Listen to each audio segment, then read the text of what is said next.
You are listening to a Need 10 Media podcast production.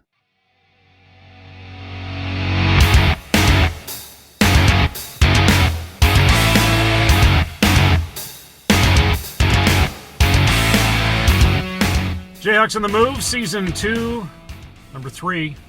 It is already in episode number 3. Just the big guy in here. Getting out a lot of time. You got things to do. Game week. Always got stuff to do. It's game week, so I'm used to backing out for this, but don't need to hit anybody. We'll get through. We'll talk about scrimmage on this past Friday with Columbus. Kind of what to expect coming into this week as you open the season against defending champion Hudson, and second day of school already. Right. As we're recording this on a Monday. So let's rewind. Let's talk Friday. Load up the bus, head over to Waterloo, Columbus. New experience for, I think, a lot of people in Jesup. Never really have gone over there to compete against the Sailors on their turf. Getting ready for that scrimmage and how it all went, and kind of your reflections on that.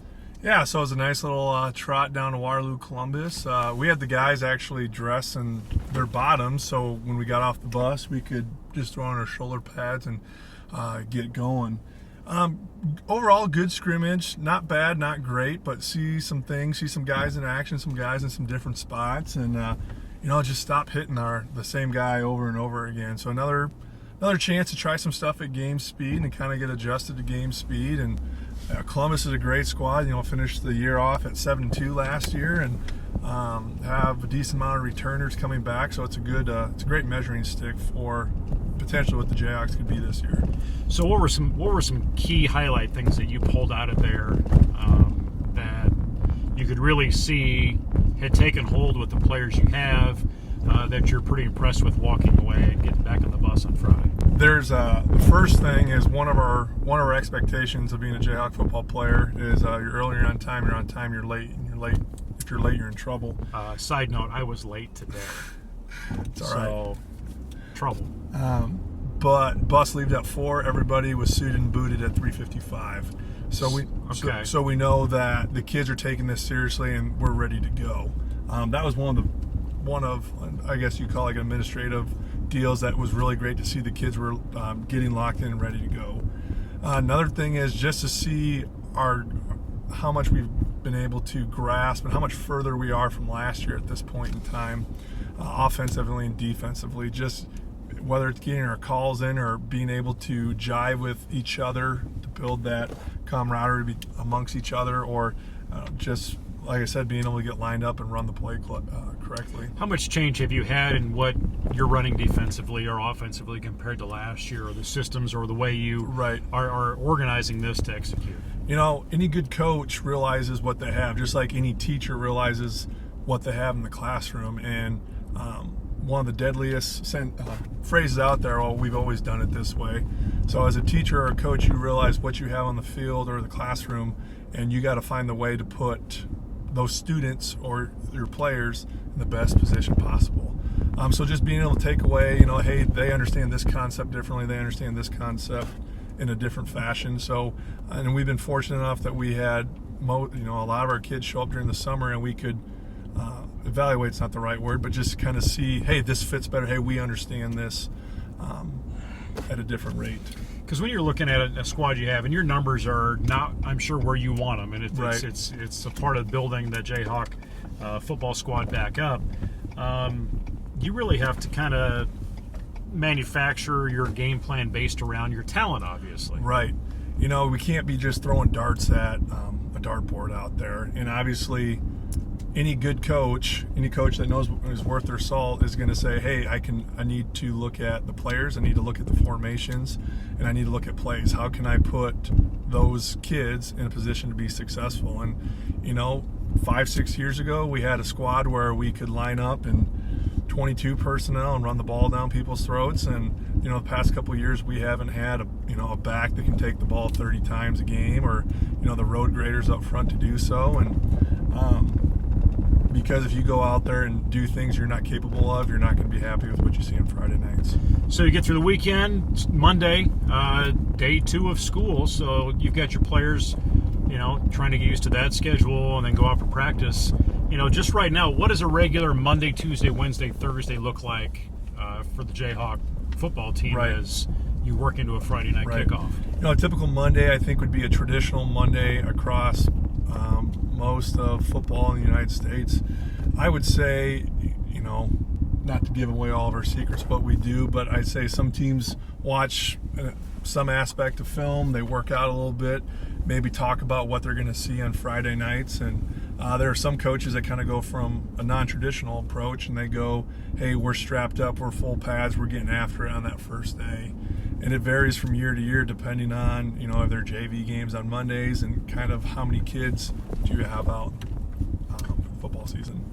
Yeah, I guess talk about some injuries. You had some guys on the sidelines just in jersey and jeans. Right. Trying to fight some of those guys back, or will we see them back in on Friday? We have, there's a couple guys here and there that just were I don't want to say protecting them. We're fighting through a couple dings here and there. Some other reasons why we don't have them playing, whether it's academia reasons or if it's for they haven't completed the amount of practices that we require for them to be able to strap it up and play in the game. So those are just a couple of reasons why some of those guys, individuals, were not participating on Friday. So we'll start into the week, and how do you prepare for Hudson? You know what they had. Yep. But you come into a game that you don't know what they really have this year, other than, look at their roster, they've got some big boys in that squad. They've got some big boys, and they got some cats back from their state champs team. And, one of the things that we got to do as individuals is we got to figure out we have been figuring out what Jesup football is all about and figuring out, this is what it's going to take to have kind of the freak mentality and how we're going to line up and play against, especially it's always kind of tough against the non-district to start off the year because of what you're available to see from years past or from scrimmages. And, just like any coach, whether you have 100 hours worth of tape or an hour worth of tape, you go on there, formulate a game plan of what you think they're going to do with who you think they have, and you prepare your players the best of your ability with that information. So you said freak, and this kind of came out in the last year, somewhere in there. Right. And you see it around either hashtagged or whatever. When you say freak, we're not talking weirdo. Right. Well, I am, but... or maybe. I don't know. So, as coaches, sometimes we get caught up in winning, and obviously that's what most people see, the wins and losses. And coming towards the end of last year, just listening to different coaches talk and reaching out to people, winning should be a byproduct of what we're teaching these young men to do. And giving them a set of behaviors and expectations in different aspects of life, whether it's in the jack or weight room, it's in school, it's in the classroom and in life. So sitting down, thinking about different aspects or different ways that we can, help raise these young men to be better individuals. And the acronym we came out with was FREAK. And FREAK again? FREAK again is stands for what? FREAK stands for no fluff, so we tell the truth. Okay. So if someone's not getting their job done, we tell them. It's not you're not demeaning, you're not screaming at them, but you come up and say, hey, we're not getting it done and we need to get better with it. Okay. The R is respect. You're being respectful to people, being respectful to the game. You treat your equipment nice, you treat the jack nice, you treat all people nice, whether it's your classmates, it's younger classmates, it's people older than you. A K.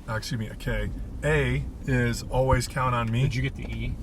Oh man, I was so excited. Which is the next part? Twice PE teacher. Yeah, not English. Enthusiasm. Fluff, respect, enthusiasm. Enthusiasm. We want guys to be hyped up on Fridays. We want them to attack their school just like they would attack a Friday night football game. Okay. A is always count on me. We can always count on you to know your alignment, your assignment, and your role.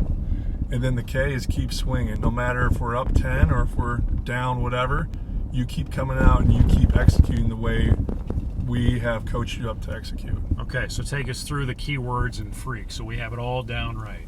FLUFF, none of. FLUFF. R, respect, being respectful. E, enthusiasm. A, always count on me. And K, keep swinging. They have a stop sign. Yeah, it didn't look like they were stopping. No. So, what kind of impact have you seen from that? You know, there's been some things like that you have developed along with some other coaches. Right. Is there some stories, some impact that you've actually seen some of these students, these student athletes, young people buy into that? Yes, I would say the first thing is fluff and none of it. And kids come out and they say, hey, you're not doing your job. Hey, hashtag no fluff. I'm going to tell you like it is.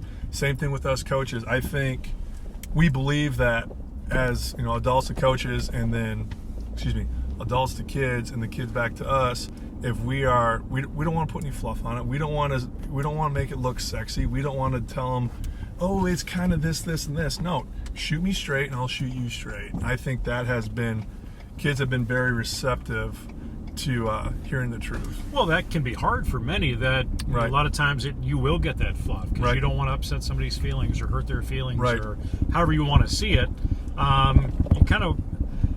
You've got to be candid and Right. be all right with that candor to be okay. I was talking to a friend of mine that has spent some time in the Netherlands over last year, and that's really they are. If you say, hey, want to grab coffee? They'll be like, no, I don't really enjoy your company. And they just won't do it. Right.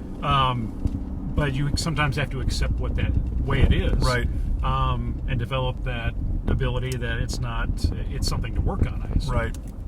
And it is, and it's really hard. You know, I'll never forget when we were working on these behaviors, and this was during a class with a certain individual, and I told this individual, hey, no more fluff. I'm not going to be nice about it.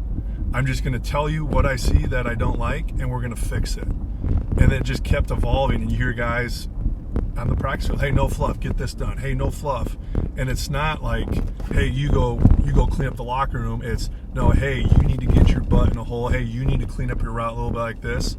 And guys understand it's for the best interest because we want to make you the best individual, the best version of yourself out in the football field. Well, for many, it's easy to take that personal. Right. That you just don't like me, or you're not my friend, Right. or you're bullying me, or whatever it happens to Right. be.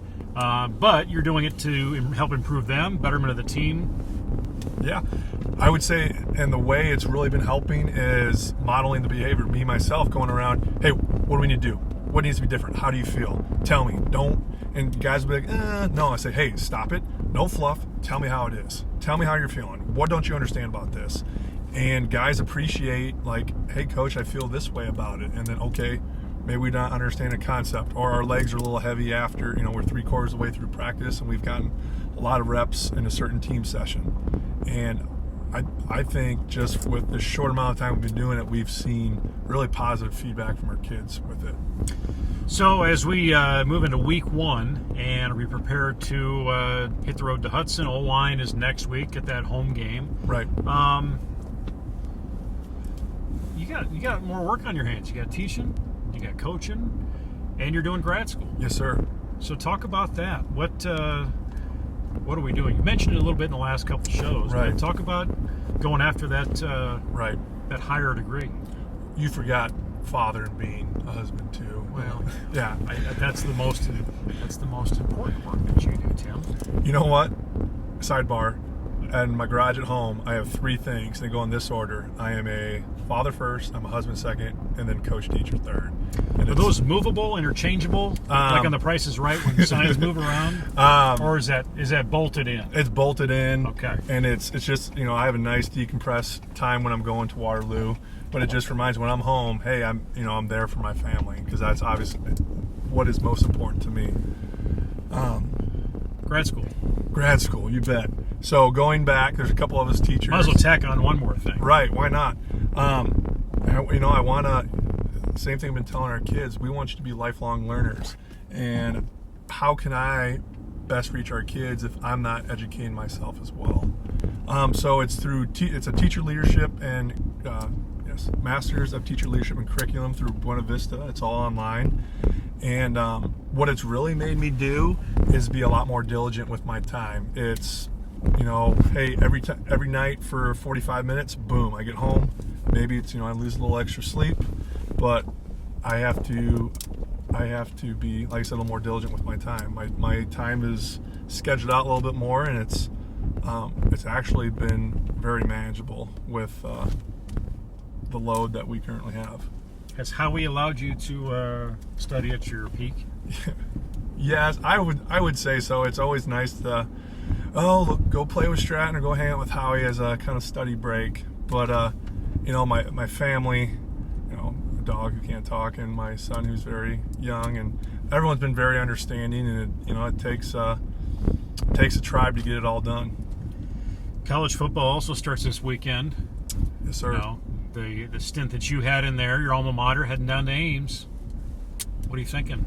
You know what? I couldn't tell you. I haven't followed much of the Panthers, and I know there's a couple of my friends going down to watch the game, but Saturdays are for the families. Right now, where I'm at, get done, upload film Friday night, get home, and it's all about hanging out with Morgan, Stratton, and Howie. So when you say that, it means how can you work college football into that schedule with them? Yeah, is what I'm hearing. I'll flip it on as soon as it starts. It'll be on 10:30, 11 o'clock. You can always watch the old Hawk games on replay, like from 1970s and 80s. Not that I'm a huge Hawk fan, but football is football, so I can accept that. Sure. And no, just turn it on, and then there'll be some time where, hey, I really want to watch this. I can use it as a teaching tool for our players, because I know there's some of our guys that like to watch a little college football. I actually had some of our players text me Saturday night talking about, hey, I see this is kind of what we do. And I was like, you know what? I'm glad we're finally making that connection. Okay. Yeah. That's big, because you can talk about it until you can actually see it. Exactly. That it makes sense. You get music going on the practice field? Yes, we do. We get it loud as possible out there. Get out a couple of speakers, and that's another big thing this year is listen to a couple speakers at our football conference that we went to, and every coach, hey, we play music at practice. The guys love it. It's a great way to help transition, turn up the music, say, hey, we're going over here, turn it back up, and kids seem to like it. So what's on that playlist? It depends. We got some Enter Sandman, like the Hokies walk into. We got little Van Halen, or maybe Barry Manilow. Right. Is on your playlist. I got some U2, and the kids really don't like that. If Coach Miller has the aux cord for the day, it's something a little more trendy that the kids like. One thing I'd like to do is let... Are you doing the two-step out there? I don't busting out some semi-country? No. Country has its place, but not in rap country? Not out there. Okay. I would like to eventually get to the process of some kids get to choose the music. I think that would be kind of a, hey, you're doing a really good job. You choose the music for this practice, and kind of in a. But that's kind of a fine line too, right? Right. So it's with approval. With so approval. There's an asterisk. Yes, of course. Like you hear not our music, but you hear music played before games, and all of that has to go through a certain process. Coach checks it off. Coach Mines checks it off before it can be played. And obviously the music that we're looking for it can be modern music, but it has to be clean and it has to be edited. Obviously that's not the freak mentality.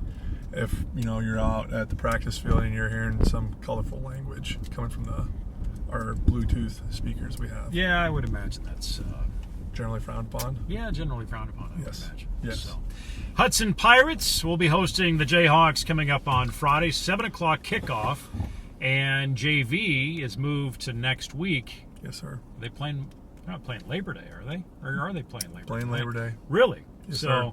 That answers that question of, are they really going to play on Labor Day? Yes, sir. Okay. And you'll practice on Monday, too? Yes, sir. Okay. No rest for football. No holidays for football. So, game time, 7 o'clock, Hudson Field, if you haven't been there, high school, right south side of Hudson. Yep. And see how it all comes together. What's our uniform of choice? Do you have a special combination that you're going to try and work in on Friday? Nope, it'll be white pants, white tops, orange helmet. Okay. Mainly because that's really what we have. So I know if you mix it up with different colored pants. maybe someday, but not this week. All right, everybody have a great week. Hey, TGIM, thank God it's Monday, and it's a great day to be a Jayhawk. You got to sit there and think about what he's going to say. Everybody have a great week. Go Jayhawks. See ya.